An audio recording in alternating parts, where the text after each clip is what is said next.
കാർഗിൽ യുദ്ധത്തിന് ശേഷം രാജ്യത്തിന്റെ സൈനിക ശക്തിയെ പ്രകടമാക്കുന്നതായിരുന്നു ഓപ്പറേഷൻ സിന്ദൂർ എന്ന് ബി.ജെ.പി. സംസ്ഥാന ജനറൽ സെക്രട്ടറി എം.ടി. രമേശ്.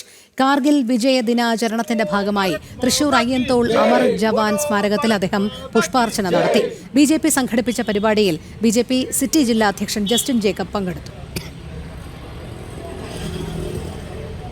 രാജ്യം ഓർമ്മിക്കുന്നത് നമ്മുടെ രാജ്യത്തിലെ സൈനികന്മാർ നടത്തിയിട്ടുള്ള അതിസാഹസികമായിട്ടുള്ള ഒരു പോരാട്ടത്തിന്റെ ബാക്കിപത്രമായിട്ടാണ്.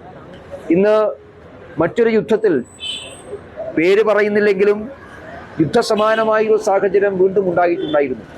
ഓപ്പറേഷൻ സിന്ദൂർ നമ്മുടെ സൈന്യത്തിന്റെ മറ്റൊരു മുന്നേറ്റമായിരുന്നു.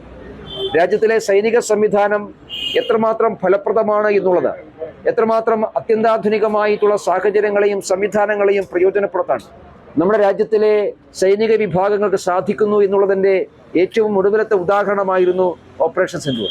അതുകൊണ്ട് ഈ കാർഗിൽ വിജയ ദിവസം ഒരു സുരക്ഷിത ഭാരതം ഒരുക്കാനുള്ള നരേന്ദ്രമോദി സർക്കാരിൻ്റെ വലിയ പരിശ്രമത്തിന് രാജ്യത്തിലെ ജനങ്ങളാകെ പിന്തുണ നൽകുന്ന ഒരു സന്ദർഭം കൂടിയായി കാർഗിൽ ദിവസം മാറുകയാണ്.